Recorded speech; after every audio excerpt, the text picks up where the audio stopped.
السلام علیکم ورحمۃ اللہ وبرکاتہ۔ معزز سامعین، آج ہم پڑھیں گے حدیث بسم اللہ الرحمن الرحیم۔ حضرت ابو ہریرہ رضی اللہ تعالی عنہ سے روایت ہے، قال، وہ فرماتے ہیں، قال رسول اللہ صلی اللہ علیہ وسلم، کہ رسول اللہ صلی اللہ علیہ وآلہ وسلم نے ارشاد فرمایا، لا یحل لامرأۃ،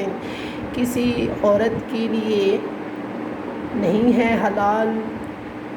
کسی عورت کے لیے جو ایمان لاتی ہو اللہ پر والیوم الآخر، اور آخرت کے دن پر، تو سافر کہ وہ سفر کرے،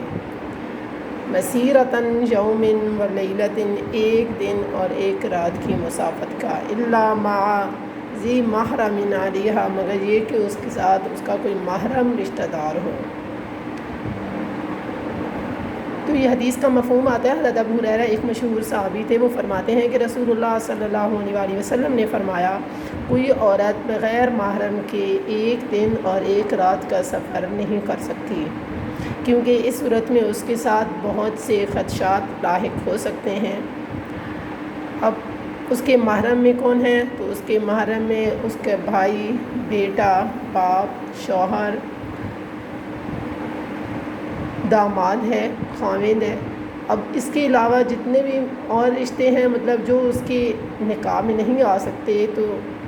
وہ جو ہوں گے نا، اس کے ساتھ اگر سفر میں ہوں گے تو عورت اتنی مسافت کا سفر کر سکتی ہے، ان کے علاوہ عورت اتنا لمبا سفر بغیر محرم کے نہیں کر سکتی،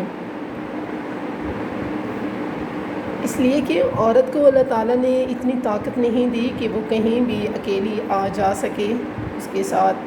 ایک اور حدیث میں آپ کو بتاتی ہوں، حضرت عبداللہ ابن عباس کی ایک حدیث آتی ہے، وہ فرماتے کہ رسول اللہ صلی اللہ علیہ وآلہ وسلم نے یہ بھی ارشاد فرمایا تھا کہ کوئی عورت بھی ہے نا، وہ علیحدہ جو ہے نا وہ سفر نہ کرے اپنے محرم کے بغیر۔ تو ایک آدمی نے عرض کیا ہے، اللہ کے رسول،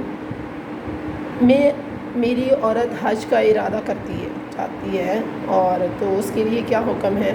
تو آپ صلی اللہ علیہ وآلہ وسلم نے فرمایا، تو جو ہے نا اپنی عورت کے ساتھ جو ہے نا حج پہ جا۔ اس نے کہا کہ میں خود تو غزوے کے لیے جا رہا ہوں، تو آپ صلی اللہ علیہ وآلہ وسلم نے فرمایا، تو اپنے غزوے کو چھوڑ دے اور اپنی عورت کے ساتھ محرم بن کے حج کے لیے جا۔ تو اس سے یہ بات پتہ چلتی ہے کہ ایک مرد اگر غزوہ بھی کر رہا ہے، لیکن اللہ کے نبی نے اسے یہی فرمایا کہ آپ غزوے کو مؤخر کر دو، اور اگر عورت حج پہ جا رہی ہے تو آپ اپنی عورت کا ساتھ دیں اور حج پہ جائیں، اسے اکیلا یہ سفر نہ کرنے دیں۔ حج جیسا مقدس کام بھی بغیر محرم کے اسلام اس کی اجازت نہیں دیتا کہ عورت اکیلا کرے، اس کے لیے بھی حج کے لیے بھی عورت کا محرم ساتھ ہونا ضروری ہے۔ جیسے آج کل ہمارے دیہاتوں میں رواج آئے ہوئے ہے، عمرہ یا حج عورت کرنے کے لیے جاتی ہے تو وہ اپنے شہر کے کسی بھی بڑے آدمی کے ساتھ چلی جا سکتی ہے، اسے کوئی روک ٹوک نہیں ہوتی، لیکن اللہ کے ہاں ایسا حج اور عمرہ کوئی قبول نہیں ہے جس کے ساتھ اس عورت کا اپنا محرم نہ ہو۔ عورت کو اکیلے یہ سفر نہیں کرنا چاہیے۔ اللہ مجھے بھی اور آپ کو بھی عمل کی توفیق عطا فرمائے۔ اجازت دیجیے اگلی حدیث تک کے لیے، اللہ حافظ۔